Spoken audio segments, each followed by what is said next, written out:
తిరిగి పాఠంలోకి వెళ్దాం. ఈ యొక్క సమయాన్ని ఇచ్చినటువంటి దేవదేవునికి వందనాలు తెలియజేస్తూ ఓపికతో కొంత సమయము గ్రంథంలోంచి దేవుని సంకల్పంలో పురుషుడు ఏ విధంగా ఉండాలనే విషయాన్ని మనం పరిశీలన చేస్తూ ఉన్నాము. మొదటి 4 విషయాలు మనము గమనించాము. దేవుని యొక్క సంకల్పంలో పురుషుని యొక్క నిర్మాణాన్ని చూసాము.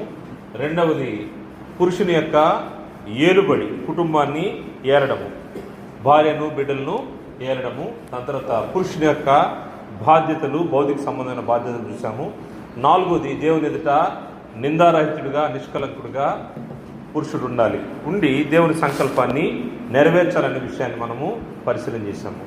ఇప్పుడు 5వ విషయాన్ని గ్రంథంలోంచి పరిశీలన చేస్తాము. దేవుని యొక్క సంకల్పాన్ని పురుషుడు తూచా తప్పకుండా పాటించాలి అంటే గ్రంథంలో కొన్ని విషయాలు చెప్పబడ్డాయి. ఏమి చేయకూడదో కొన్ని విషయాలు ఉన్నాయి. మనకు తెలుసు, ఎక్కడికి వెళ్ళినా కానీ డూస్ అండ్ డోంట్స్ ఎక్కువగా మనకు కనబడుతూ ఉంటాయి. డూస్ అండ్ డోంట్స్లో డూస్ కంటే కూడా డోంట్స్ పైన ఎక్కువ కాన్సన్ట్రేట్ చేయాల్సిన అవసరం ఉంది. ఎందుకంటే చేయకూడని చేస్తే అక్కడ ఎక్కువ పెద్ద తప్పు జరిగే అవకాశం ఉంటుంది. కాబట్టి చేయకూడదు ఏదో గ్రంథంలోంచి మనం చూస్తే పురుషుడు దేవుని సంకల్పాన్ని నెరవేర్చే వ్యక్తిగా దేవుని యొక్క ఏర్పాట్లో ఉన్నప్పుడు అతను చేయకూడనివి ఏంటంటే అపహాసకులతో సహవాసం చేయకూడదు. దేవుని యొక్క మాటల్ని పెడచెవిని పెట్టి దేవుని యొక్క మాటలను విననటువంటి వ్యక్తులతో తన సహవాసము ఉండకూడదని గ్రంథము హెచ్చరిక చేస్తూ ఉంది. సామెతల గ్రంథము 15వ అధ్యాయము 12వ వచనం చూస్తే అపహాసకుడు తను గద్దించు వారిని ప్రేమించడు. అపహాసకుడు తను గద్దించు వారిని ప్రేమించడని గ్రంథము తెలియజేస్తూ ఉంది.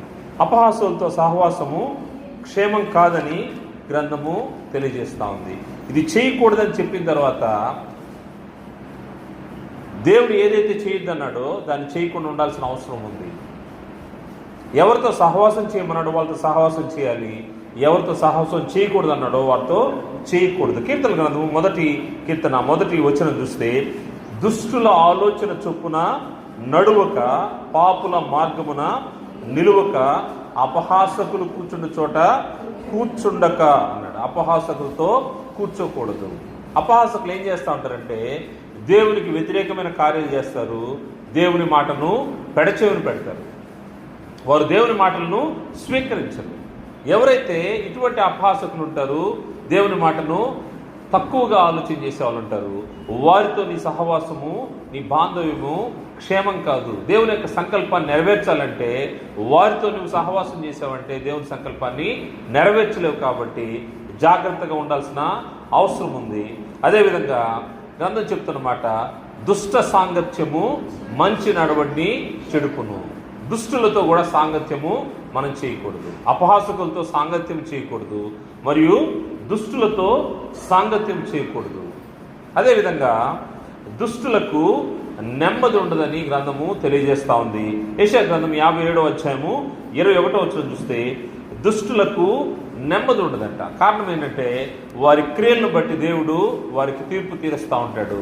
దాన్ని బట్టి వారికి నెమ్మది ఉండదు. అటువంటి నెమ్మది లేని వ్యక్తులతో కలిసి నువ్వు ఉన్నావంటే నీవు కూడా నెమ్మది లేని పరిస్థితులు ఉంటావు.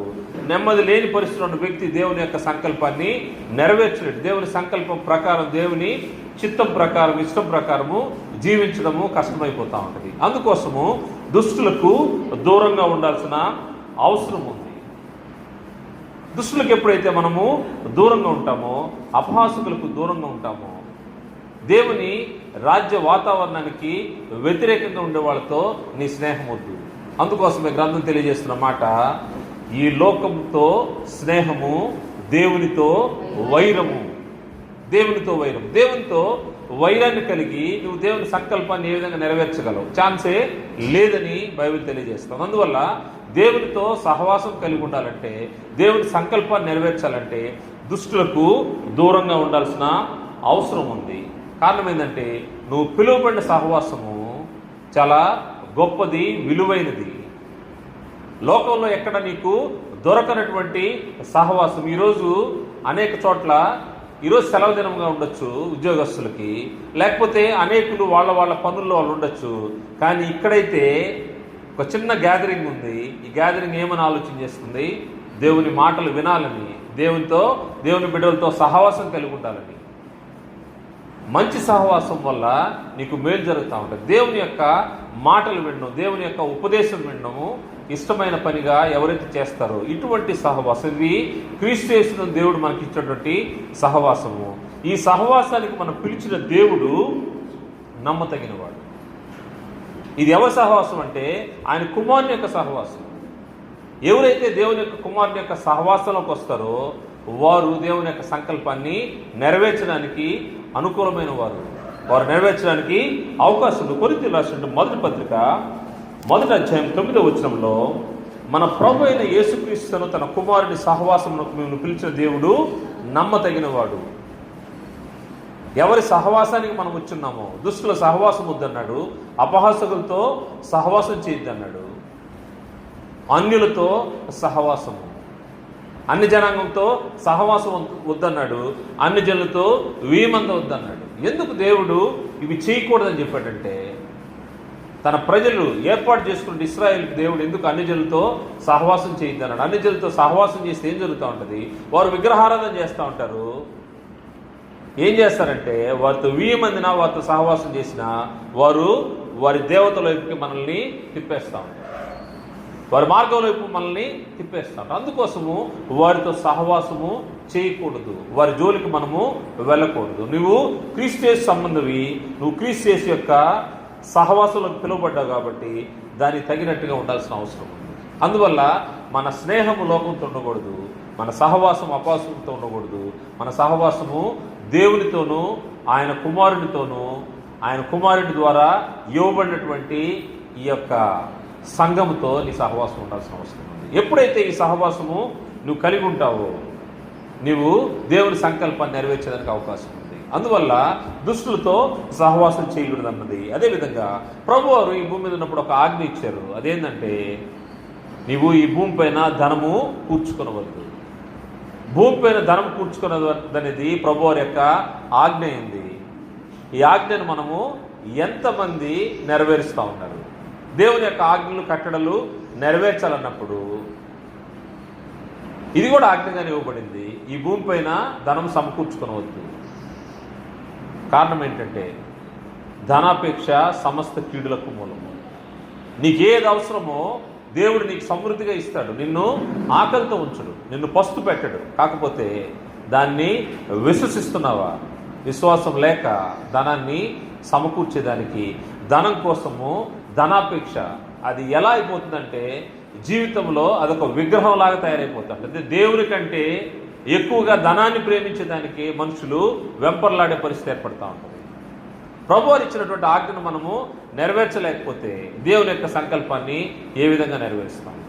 ఇది చేయకూడదన్నప్పుడు దాన్ని చేయకుండా ఉండాలి.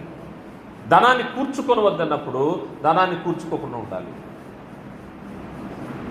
ఎంతమంది ఈ విషయంలో ఏకీపిస్తారు నాతో? ధనాన్ని కూర్చుకున్నాం, ధనం లేకుండా మనం ఇంట్లోంచి ఒక అడుగు కూడా బయట పెట్టలేము, ఇంటిలో కార్యక్రమాలు కూడా మనం చేసుకోలేము. వాస్తవం అది. ఉదయం లేచినప్పటి నుంచి పాల ప్యాకెట్ దగ్గర నుంచి రాత్రి పడుకునేటప్పుడు ట్యాబ్లెట్ వరకు ధనంతోనే అవసరం. కానీ నువ్వు దేవుని ఎడల విశ్వాసం కలిగి ఉంటే నీ అవసరతలన్నీ కూడా దేవుడు తీస్తాడు. ధనాపేక్ష వల్ల ఏం జరుగుతూ ఉంటుందంటే నువ్వు విశ్వాసంలోంచి తొలగిపోయే అవకాశం ఉందని గ్రంథము హెచ్చరిక చేస్తా ఉంది. తిమోతికి రాసిన మొదటి పత్రిక 6వ అధ్యాయంలో సంతుష్టి సహితమైన దైవభక్తిని గురించి తెలియజేస్తూ అపోస్తలుడు పౌలు గారు తిమోతికి రాసిన మొదటి పత్రిక 6వ అధ్యాయము 6వ వచనం నుండి సంతుష్టి సహితమైన దైవభక్తి గొప్ప లాభసాధనమైనది. సంతుష్టి అంటే సంతృప్తి, నీకున్న దాంట్లో తృప్తి పడటం.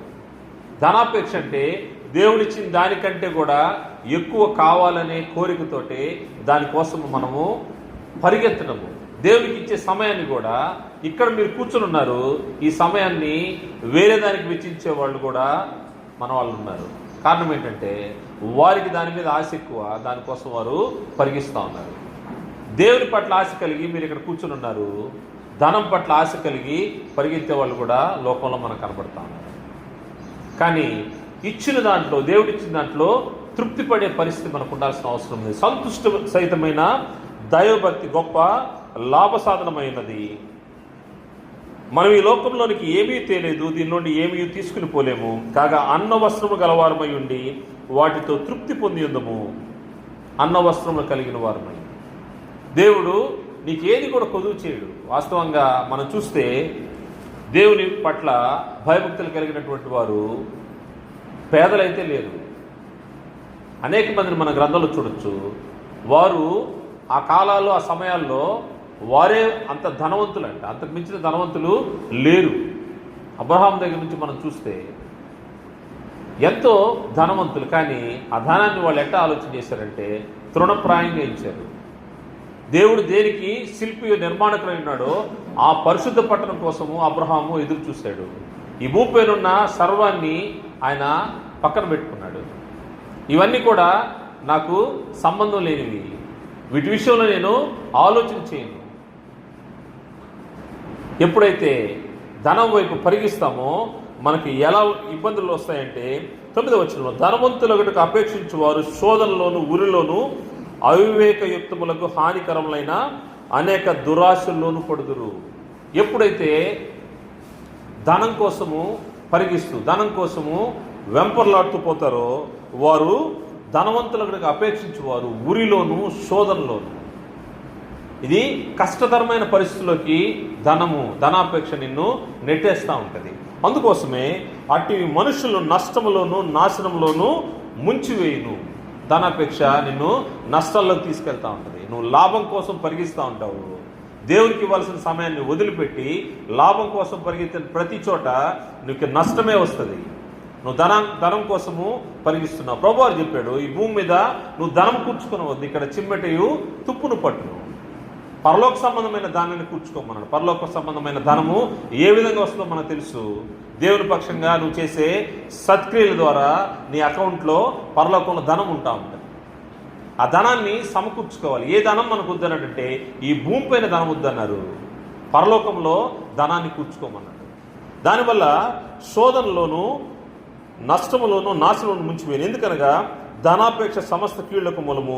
కొందరు దాన్ని ఆశించి విశ్వాసం నుండి తొలగిపోయి నానా బాధలతో తమ్మును తామే పొడుచుకుంది. విశ్వాసాన్ని నుంచి తొలగిపోయే పరిస్థితి ఏర్పడుతూ ఉంటుంది. ప్రభువారు ఊరికే చెప్పలేదు. ఆయన ఎందుకు చెప్పారంటే దీని ద్వారా వచ్చే ఇబ్బందుల గురించి ప్రభువారు ఎరిగి ఆయన చెప్తా ఉన్నాడు.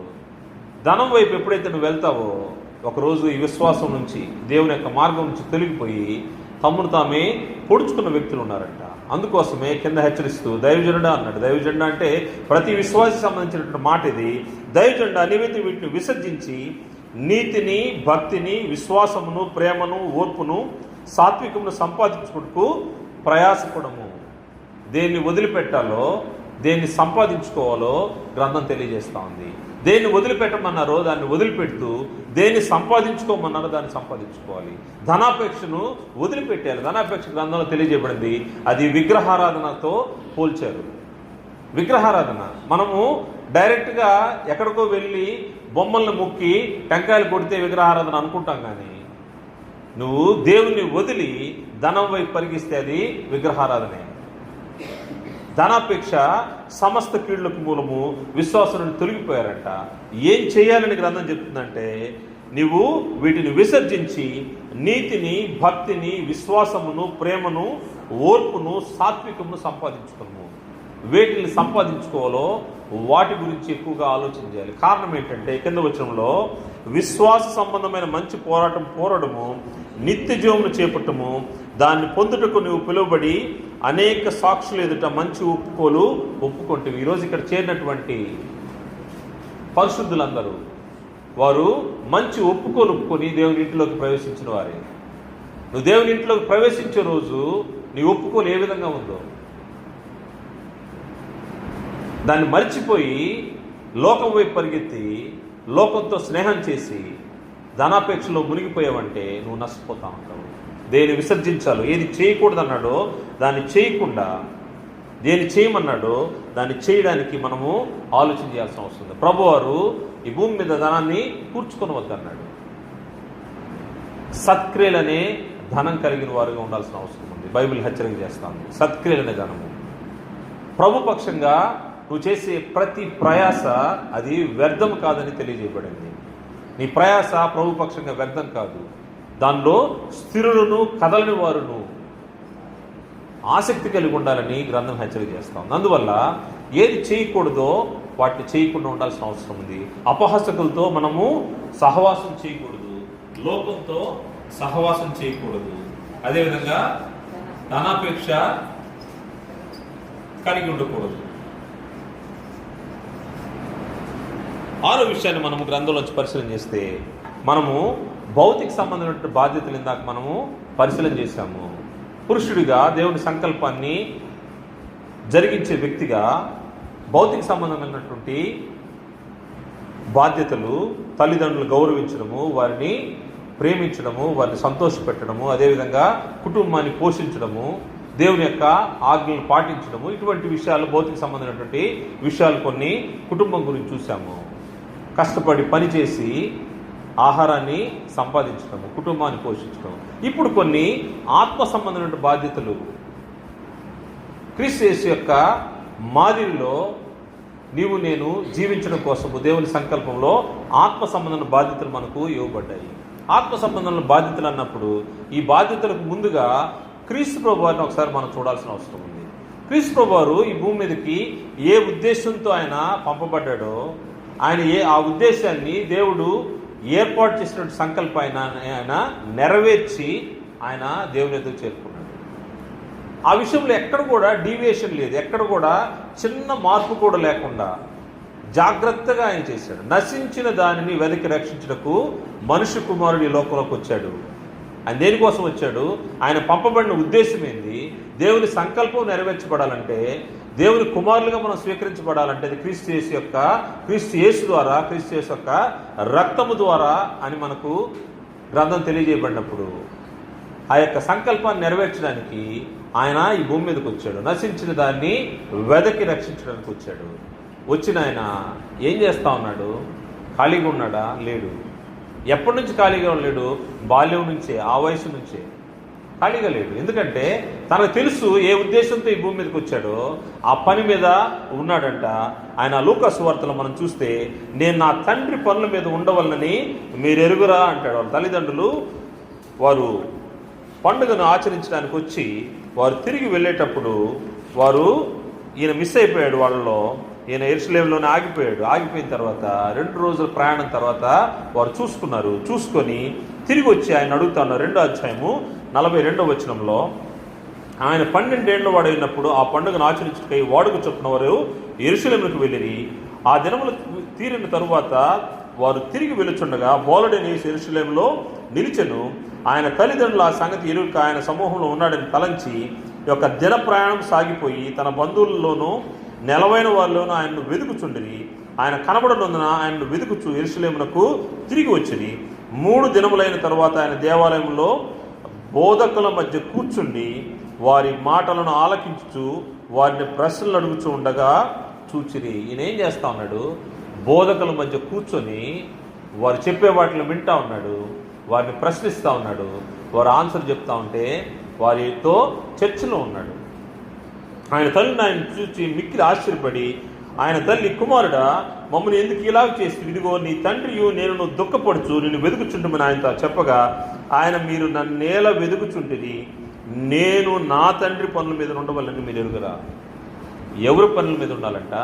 నేను నా తండ్రి. మీరు భౌతిక సంబంధంగా you people are biological parents for me, అంతే. ఈ భూమి మీదకి నేను రావడానికి ఏర్పాటు చేసినటువంటి దేవుని సంకల్పంలో నాకు తల్లిగా ఇక్కడ నువ్వు ఉన్నావు, అంతే. కానీ నా తండ్రి ఎవరంటే పరముందున్నటువంటి నా తండ్రి పని నేను చేయడానికి వచ్చాను. ఆయన చిత్తాన్ని, ఆయన సంకల్పాన్ని నెరవేర్చడానికి వచ్చాను. అందుకోసం ఏం చెప్తున్నాడు? నేను నా తండ్రి పనుల మీద ఉండవలని మీరు ఎరుగరా. ప్రభువారు ఎంతో మాదిరికరమైన జీవితాన్ని చిన్ననాటి నుంచి ఆయన చేసుకుంటూ వచ్చాడు. ఆయన ఈ భూమి పైన దేవుడు ఏర్పాటు చేసినటువంటి సంకల్పాన్ని, మానవ విమోచన కొరకు శిలువలో తన రక్తాన్ని చిందించి, తన ప్రాణాన్ని ఇచ్చి, మరణాన్ని జయించి తిరిగి లేచి దేవుని కుడిపార్శ్వన ఆసీనుడై ఉన్నాడు. ఆయన తన యొక్క కార్యక్రమాన్ని ముగించే చివరి దినాల్లో ఇంకా భూమి పైన తను వచ్చినటువంటి పని ముగించిన తర్వాత సిలువకు అప్పగింపబడక ముందు ఆయన ప్రార్థన చేస్తూ ఉన్నాడు. ఆయన ప్రార్థన చేస్తే ఆయన చెప్తున్నమాట, చేయుటకు నీవు నాకు ఇచ్చిన పని నేను చేశాను.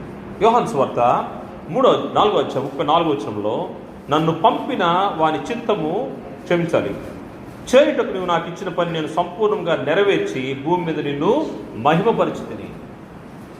దేవునికి ప్రార్థన చేస్తానని చెప్తున్నాడు. చేయుటకు నువ్వు నాకు ఇచ్చిన పనిని నేను సంపూర్ణంగా నెరవేర్చి భూమి మీద నేను నిన్ను మహిమపరిచితిని. ఎక్కడ కూడా చిన్న పాయింట్ కూడా వదిలిపెట్టలేదు.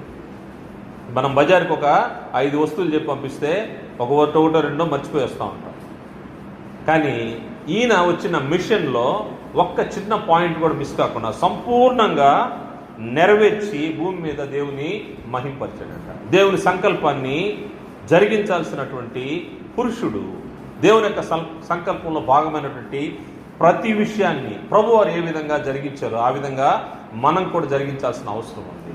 అప్పుడే దేవుని సంకల్పాన్ని నెరవేర్చిన వ్యక్తులుగా కనబడుతుంటారు. అలా కాకుండా కొరవలు పెట్టకూడదు, కొదువులు పెట్టకూడదు. ప్రతి విషయాన్ని సంపూర్ణంగా నెరవేర్చాల్సిన అవసరం ఉంది. అది క్రీస్తు ప్రభువారు మనం చూపినటువంటి మాదిరి. ఒక్కసారి ఒక చిన్న సమస్య వచ్చింది. చిన్నదేం కాదు, ఆయనకు కూడా పెద్దదే, ప్రభువారికి కూడా పెద్దదే. కారణం ఏంటంటే సిలువకు అప్పగింపబడే సమయము అది లోక పాపాల భారాన్ని మొత్తాన్ని మోస్తూ ఉన్నాడు ఆయన. అది భరించలేనటువంటి భారము. ఆయన కూడా శక్తి చాలా, ఆత్మ సిద్ధమే కానీ శరీరము బలహీనము. ఈ సమయంలో ప్రార్థన చేస్తున్నాడు, దేవా నీ చిత్తమైతే ఈ గిన్నె నా ఎదురు నుంచి తొలగించు. అయినా కానీ అది నీ ఇష్టమే, నా ఇష్టం కాదు. సమస్తాన్ని ప్రభు చిత్తానికి, ప్రభు ఏవైతే చెప్పాడో, దేవుడు ఏదైతే చెప్పాడో దాన్ని జరిగించడానికి క్రీస్తు ప్రభువు వారు సిద్ధపడ్డాడు. క్రీస్తు ప్రభువు వారు చూపిన మాదిరి ఆత్మ సంబంధమైన బాధ్యతలు చేపట్టడానికి మానవునికి మాదిరి ఉంచిపోయాడు. ఆ మాదిరిలో మనం కూడా నడవాల్సిన అవసరం ఉంది. కారణం ఏంటంటే ఆయన ఒక్క చిన్న పాయింట్ కూడా వదిలిపెట్టకుండా తండ్రి చిత్తాన్ని ఈ భూమిపైన నెరవేర్చి వెళ్ళాడు, మనకు మార్గాన్ని చూపించాడు. ఈ మార్గంలో నడవండి, నడిస్తే ఆత్మ సంబంధమైనటువంటి బాధ్యతలన్నీ నెరవేరుస్తారు, దేవుని యొక్క సంకల్పాన్ని నెరవేరుస్తారు. నేను నెరవేర్చాను, మీరు నెరవేర్చడము సులభమవుతాం. ఇది కష్టమైంది కాదు, నేను నెరవేర్చాను.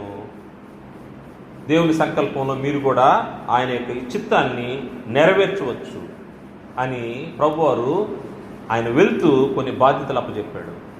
ఆయన వెళ్తూ చెప్పిన మాట తన శిష్యులతో, అంటే ఈరోజు ఉన్నటువంటి పరిశుద్ధులందరితో, పురుషులుగా దేవుని సంకల్పాన్ని ఎవరైతే నెరవేర్చాలని ముందుకు వస్తారో వారందరితో చెప్పిన మాట, మీరు సర్వలోకములకు వెళ్ళి సర్వ సృష్టికి సువార్తను ప్రకటించండి. ఇది పురుషునికి బాధ్యత ఉంది. సర్వలోకానికి వెళ్ళి సర్వ సృష్టికి సువార్తను ప్రకటించడం. రెండవ విషయము, సమస్త జనులను శిష్యులుగా చేయండి. సమస్త జనులను శిష్యులుగా చేయండి. ఇది ఇవ్వబడినటువంటి బాధ్యత. ఇది ఆత్మ సంబంధమైన బాధ్యత. పురుషులుగా దీని విషయంలో ప్రయాసపడాల్సిన అవసరం ఉంది. ఎక్కడ కూడా మనం దీంట్లో డివేట్ అవ్వాల్సిన అవసరం లేదు. సువార్తను ప్రకటించాలి, శిష్యులుగా చేయాలి. మరి ముఖ్యంగా ప్రభువారు ఏ సంగతులు ఆజ్ఞాపించారో వాటిని బోధించాల్సిన అవసరం ఉంది.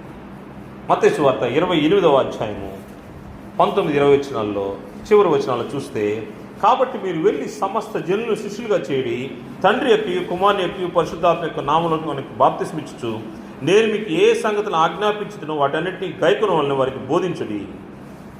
గైకొనాలని బోధించాలా, బోధించే బాధ్యత పురుషునికి అప్పజెప్పబడింది. దేవుని యొక్క సంకల్పాన్ని నెరవేర్చాలంటే నీవు సువార్తను ప్రకటించాల్సిన అవసరం ఉంది, నువ్వు బోధించాల్సిన అవసరం ఉంది. ఇది దేవుడు మనకి ఇచ్చినటువంటి సమాధాన పరిచే పరిచర్యని పౌలు గారు తెలియజేస్తారు. కొరింథీ రాసినటువంటి 2వ పత్రిక 5వ అధ్యాయం 18 దేవుడు మనల్ని క్రీస్తు ద్వారా సమాధాన పరుచుకొని ఆ సమాధాన పరిచర్యను మాకు అనుగ్రహించను. మాకు అంటే పురుషులకు దేవుని సంకల్పాన్ని నెరవేర్చడానికి ఈ సమాధాన పరిచర్య మాకు అనుగ్రహించను. అపోస్తులకు, శిష్యులకు, దాని తర్వాత సంఘానికి, సంఘంలో ఉన్నటువంటి పురుషులకు ఈ పరిచర్య జరిగించే అవకాశాన్ని దేవుడు ఇచ్చాడు. ఆ దేవుని సంకల్పంలో భాగము. పురుషులకేనా అంటే స్త్రీలకు లేదా అంటే స్త్రీలు పురుషులకు సహకరించాల్సిన అవసరం ఉంది. ఈ సంకల్పాన్ని నెరవేర్చడానికి స్త్రీల భాగం ఏంటంటే స్త్రీలు పురుషులకు సహకరించాల్సిన అవసరం ఉంది. దేవుని పని ఈరోజు ఇక్కడ బైబిల్ క్లాస్ జరుగుతూ ఉందంటే ఇది కేవలము పురుషులు మాత్రమే ఆర్గనైజ్ చేసింది కాదు. దీని వెనక సహోదరుల యొక్క కృషి కూడా ఉంటుంది. అదేవిధంగా దేవుని పరిచర్యలో సహకరించాల్సిన అవసరం ఉంది. అదేవిధంగా దేవుని పనికి బిడ్డలను తయారు చేసే బాధ్యత తల్లులపైన ఉంది. ఒక పురుషుడు దేవుని పక్షంగా దేవుని సంకల్పాన్ని నెరవేర్చడానికి సిద్ధపాటు కలిగి ఉండాలంటే బాల్యం నుంచే అతన్ని జాగ్రత్తగా పెంచాలి. తిమోతి విషయంలో మనకు తెలుసు. తిమోతి తల్లి అదేవిధంగా తల్లి యునికే అవ్వ అయినటువంటి లోయి, వీరు ఏ విధంగా తిమోతిని చిన్ననాటి నుంచే జాగ్రత్తగా దేవుని యొక్క మార్గంలో పెంచారో మనకు తెలుసు. దాని తర్వాత పౌలు గారి దగ్గర వచ్చి తను సంపూర్ణంగా ఏ విధంగా దేవుని యొక్క విశ్వాసాన్ని పొందుకొని పౌలు గారి యొక్క శ్రమలను చూసి కూడా ఆయన్ను అనుసరించడానికి కారణం ఏంటంటే దేవుని సంకల్పము నెరవేర్చబడాలి అనే దానికి స్త్రీల సహకారము, తల్లిదండ్రులుగా, తల్లిగా, అవ్వగా మీ పాత్రను మీరు పోషించాల్సిన అవసరం ఉంది. ఆత్మ సంబంధమైనటువంటి బాధ్యత పురుషులకు ఇవ్వబడింది. అదేవిధంగా ఇంకొక గొప్ప బాధ్యత ఏంటంటే దేవుని పనిని సామర్థ్యము గల నమ్మకమైన మనుషులకు అప్పగించే బాధ్యత. దేవుని పనిని సామర్థ్యము నమ్మకము గల మనుషులకు అప్పగించే బాధ్యత దేవుని సంకల్పాన్ని నెరవేర్చే వ్యక్తికి ఉంటా ఉన్నది. నేను సత్యాన్ని తెలుసుకున్నాను, నేను నా కుటుంబాన్ని నడిపించగలిగాను, దేవుని ద్వారా నేను ఆశీర్వాదాలు పొందుకుంటా ఉన్నాను. ఇది నాతోనే ఆగిపోవడం కాదు, నా తర్వాత నా కుటుంబం, నా తరతరాలు ఈ విధంగా వెళ్ళాలి. అదేవిధంగా దేవుని యొక్క ఆత్మ సంబంధమైన బాధ్యతలు ఎవరైతే సామర్థ్యం కలిగి ఉంటారో, ఎవరైతే నమ్మకంగా ఉంటారో దేవుని పక్షంగా వారికి అప్పచెప్పాల్సిన అవసరం ఉంది. ఇందులో వారసత్వానికి తావులేదు, బంధుప్రీతికి తావులేదు. గ్రంథము చాలా స్ట్రిక్ట్గా చెప్తా ఉంది. ఎవరైతే సామర్థ్యము నమ్మకం కలిగి ఉంటారో వారికి పనులు అప్పచెప్పాలి. లేకపోతే నువ్వు దేవుని చిత్తాన్ని, దేవుని సంకల్పాన్ని జరిగించిన వాడు కాదని గ్రంథం తెలియజేస్తే తిమోతికి రాసినటువంటి 2వ పత్రిక 2వ అధ్యాయము 2వ వచనంలో నీవు అనేక సాక్షులు ఎదుట నా వల్ల విన్న సంగతులను ఇతరులకును బోధించుటకు సామర్థ్యము గల నమ్మకమైన మనుషులకు అప్పగింపుము. అప్పగించేది కూడా సంకల్పంలో భాగమే.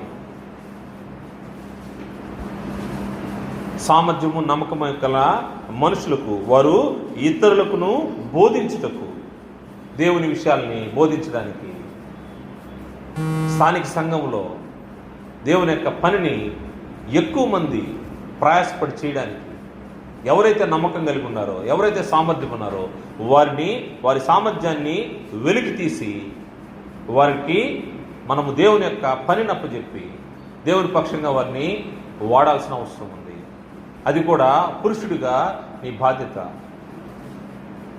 నువ్వు గమనించాలి, స్థానిక సంఘంలో ఎవరు నమ్మకం సామర్థ్యం కలిగి వ్యక్తి ఉన్నాడో అతన్ని గుర్తించి, అతన్ని సహకరించి, అతన్ని పిక్ చేయాల్సిన అవసరం ఉంది. పిక్ చేసి అతనికి పనిని అప్పచెప్పాల్సిన అవసరం ఉంది. అందువల్ల అది కూడా దేవుని సంకల్పంలో భాగము. మరియు దేవుని ఎదుట నువ్వు ఏ విధంగా ఉండాలంటే యోగ్యునిగా ఉండాల్సిన అవసరం ఉంది. దేవుని ఎదుట యోగ్యునిగా ఉండాలి. దేవుని ఎదుట నిలబడ్డానికి దేవుని సముఖానికి వచ్చాము.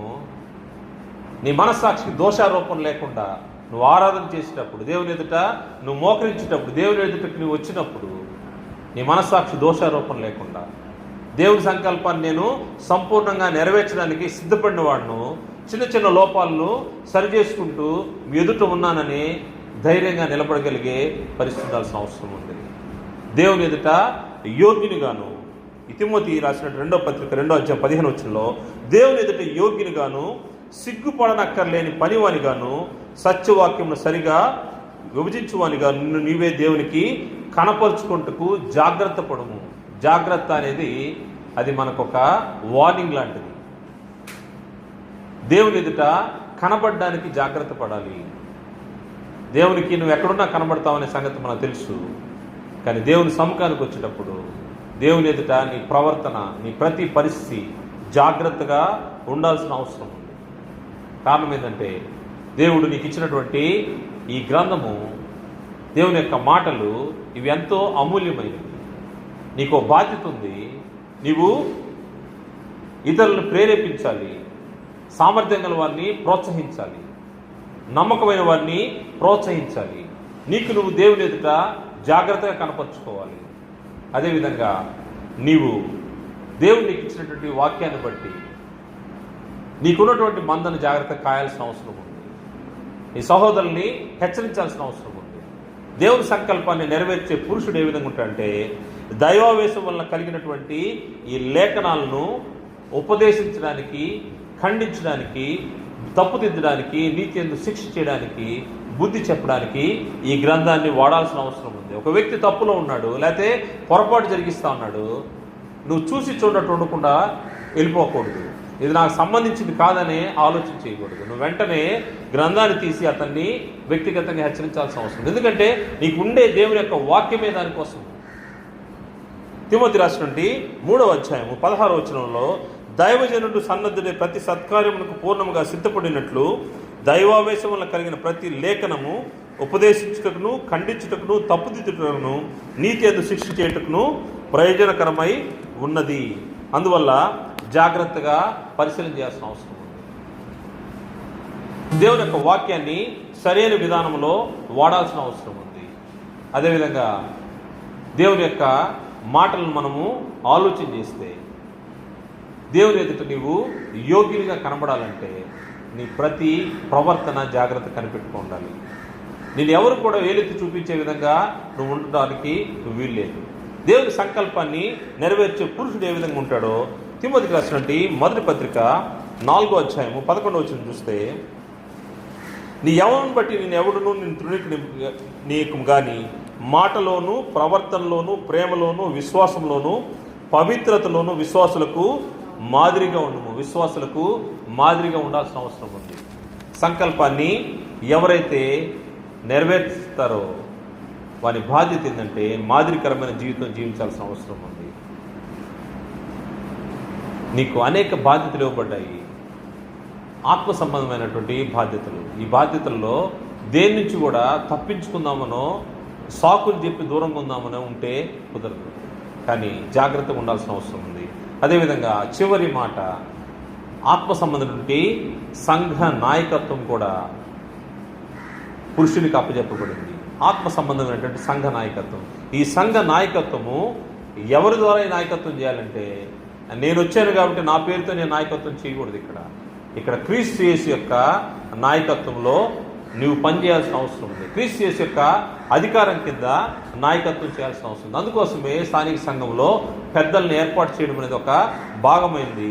ఈ సంఘ పెద్ద అంటే ఇది పురుషునికి మాత్రమే ఏర్పాటు చేయండి, స్త్రీలకి ఈ యొక్క అవకాశం లేదు. సంఘ పెద్దలు, పరిచారకులు దేవుని ఇంటిలో పనులు జరిగించడానికి, సంఘాన్ని నడిపించడానికి, క్రీస్తు ప్రభువు యొక్క అధికారం నడిపించడానికి గ్రంథానుసారంగా వారికి యొక్క బాధ్యతలు అప్పచెప్పబడి ఉన్నాయి. ఈ యొక్క ఆత్మ సంబంధమైనటువంటి సంఘ నాయకత్వము తిమోతికి రాసినటువంటి 1వ పత్రిక 3వ అధ్యాయము 1 నుంచి 13 వరకు చూస్తే దాదాపు 21 క్వాలిఫికేషన్స్ పెద్దలకు, పరిచారకులకు ఉంది. వాటిని జస్ట్ నేను చదువుకుంటూ వెళ్తాను. సంఘ నాయకత్వంలో పురుషునికి నిందారహితుడై ఉండాలి, ఏకపత్ని పురుషుడై ఉండాలి, మితానుభవుడై ఉండాలి, స్వస్థబుద్ధి గలవాడు, మర్యాదస్తుడు, అతిథి ప్రియుడు, బోధింపదగిన వాడై ఉండాలి, మద్యపాని కాకూడదు, కొట్టువాడు కాక సాత్వికుడును, జగడమాటవాడును, ధనాపేక్ష లేని వాడును, తన పిల్లలను స్వాధీనపరుచుకొంచు తన ఇంటి వారిని బాగా ఏలువాడైన వాళ్ళను కొత్తగా సంఘంలో చేరిన వాడై ఉండకూడదు. సంఘము వెలుపటి వారి చేత మంచి సాక్ష్యం పొందినవాడు ఉండాలి. అదేవిధంగా ద్విమనస్కులై ఉండకూడదు, అంటే రెండు నాలుకల ధోరణి, లోపల ఒకటి బయట ఒకటి మాట్లాడే మనుషులు, లేకపోతే చెంచల మనస్సు కలిగిన వారు, ఇప్పుడు ఒకటి వెంటనే ఇంకొక మాట మార్చేవారు, ద్విమనస్కులు. దాని తర్వాత దుర్వ్యాపారం చేయని వారు, స్వేచ్ఛాపరుడు కాక, ముక్కోపి కాక, సజ్జన ప్రియుడు, అంటే సద్విషయంలో ప్రియుడిగా ఉండాల్సిన అవసరం ఉంది. అదేవిధంగా ఆశా నిగ్రహం కలిగిన వాడు. ఇవన్నీ కూడా సంఘ పెద్దలకు పరిచారులకు అవసరమైంది. ఒకసారి ఈ వాతావరణంలోకి ప్రతి విశ్వాసి పురుషుడు ఆలోచన చేయాల్సిన అవసరం ఉంది. నేను ఇటువంటి సంఘ పెద్దగా, పరిచారకుడిగా నేను తయారవ్వాలి. దేవుని యొక్క సంకల్పాన్ని ఈ భూమిపై నెరవేర్చడానికి పురుషుడిగా నీకు ఇవ్వబడినటువంటి బాధ్యతలు ఇవి. ఈ స్థాయిలో నేను ఉండాలి. ఏదైనా లోపంగా ఉన్న వాటిని సరిదిద్దుకోవాలి. ఈ యొక్క కార్యక్రమం సువార్థికులు చేయాల్సిన అవసరం. సువార్థికులు ఏం చేయాలంటే సంఘ పెద్దలను, పరిచారకులను తయారు చేసే బాధ్యత సువార్థికులకు ఇవ్వబడింది. వారు లోపముగా ఉన్న వాటిని దిద్ది సంఘ పెద్దలను, పరిచారకులను తయారు చేయాలి. ఇటువంటి క్వాలిఫికేషన్స్ వైపుకి వారిని ప్రోత్సహిస్తూ, నడిపిస్తూ వారిని ఆ స్థాయికి తీసుకెళ్లాల్సిన అవసరం ఉంది. సంఘ పెద్దల యొక్క కార్యక్రమాలు గ్రంథాల్లో అనేక ఉన్నాయి. వారు సంఘ పెద్దలు మందను జాగ్రత్తగా కాయాలి. వారు ప్రభువులైనట్టుండక వారు మందకు మాదిరిగా ఉండాలని గ్రంథము హెచ్చరిక చేస్తూ ఉంది. మనం చూసాము 7 విషయాలు మనం పరిశీలన చేశాము. ఈ 7 విషయాల్లో దేవుని యొక్క సంకల్పంలో పురుషుడు తన యొక్క పాత్రను జాగ్రత్తగా జరిగించాల్సిన అవసరం ఉందని మనము గమనించాము. ఇవన్నీ చేయాలి అంటే ముఖ్యంగా ఫౌండేషన్ అవసరమైంది. ఫౌండేషన్ ఏంటంటే నీ విశ్వాసము సరైనదా లేదా చూసుకోవాల్సిన అవసరం. మొట్టమొదటిగా దేవుని యందు నీ విశ్వాసం ఏంటో నువ్వు జాగ్రత్తగా చూసుకోవాలి. రెండవది, నీ బాప్తిసం సరైనదా, నువ్వు దేవుని ఇంటిలోకి ఏ విధంగా ప్రవేశించావో దాన్ని కూడా చూసుకోవాల్సిన అవసరం ఉంది. ముఖ్యంగా ఈ బాప్తిసము నిజమైన సువార్తను, అంటే సత్యాన్ని ఎరిగి నీవు దేవుని ఇంటిలోకి ప్రవేశించావా లేకపోతే వేరుగా వచ్చావో. మూడో విషయము, నీ నిరీక్షణ సరైనదేనా. నువ్వు ఈ భూమిని వదిలిపెడితే నువ్వు ఎక్కడుంటావనే ఆలోచన కరెక్ట్గా చేస్తున్నావా లేదా, నీ నిరీక్షణ సరైనదేనా. నాలుగవది, ప్రభు అయిన యేసుని గురించి సరిగా ఎరుగున్నావా, యేసెవరో నిజంగా తెలుసుకుని ఉన్నావా, యేసెవరో తెలియక నువ్వు సమాజంలోకి వచ్చి కూర్చుంటున్నావా. ఐదవది, పరిశుద్ధాత్మ ఎవరో తెలియక వచ్చి కూర్చుంటా ఉన్నావా. ఇవన్నీ బేస్ లాంటివి అన్నమాట, ప్రాథమికమైనటువంటి విషయాలు. ఇటువంటి విషయాల్లో నీ యొక్క పునాది ఏ విధంగా ఉంది. నీ పునాది స్ట్రాంగ్గా ఉంటేనే దేవుని సంకల్పాన్ని నీవు నెరవేర్చగలవు, దేవుని చిత్తాన్ని ఈ భూమిపై నెరవేర్చగలవు. ఈ విషయాల్లో ఏమాత్రము నీవు సరైన విధానం లేకపోతే నువ్వు దేవుని సంకల్పాన్ని భూమిపైన నెరవేర్చలేవు. అందుకోసము నీ విశ్వాసము, నీ బాప్తిసము, నీ నిరీక్షణ, ప్రభువుని గురించి నీ అవగాహన, పరిశుద్ధాత్మ గురించి నీ అవగాహన, దేవుని గురించి నీ అవగాహన, ఈ విషయాలన్నింటిలో ఇవి బేసిక్ లెసన్స్. వీటన్నిటి విషయాల్లో నువ్వు సరైన వాతావరణంలో ఉండవో లేదో పరీక్షించుకోవాల్సిన అవసరం ఉంది. ఒక వ్యక్తి ఈ వాతావరణంలో ఉంటే దేవుని సంకల్పాన్ని సరిగా జరిగించేదానికి అవకాశం ఉంది. సమయం మనకు లేదు కనుక ఇక్కడికి నేను క్లోజ్ చేస్తా ఉన్నాను. దేవుని చిత్తం అయితే మరొక తరుణం దేవుడు ఇస్తే ఈ విషయాలన్నీ, విశ్వాసము సరిగా ఉందో లేదో, నీ యొక్క బాప్తిసం సరైందో లేదో, అదేవిధంగా నీ యొక్క నిరీక్షణ సరైందో లేదో, ఈ విషయాల గురించి మరొక బైబిల్ తరగతిలో మనం ఆలోచన చేస్తాం. ఇటువంటి అవకాశాన్ని ఇచ్చినటువంటి పరమదేవునికి, అదేవిధంగా ఈ సూలూరుపేట స్థానిక సంఘానికి, సువార్థికులు ధనంజయ్ గారికి వందనాలు తెలియజేస్తూ ముగిస్తున్నాను. అందరికీ మన ప్రభువైన యేసుక్రీస్తు నామములో వందనాలు.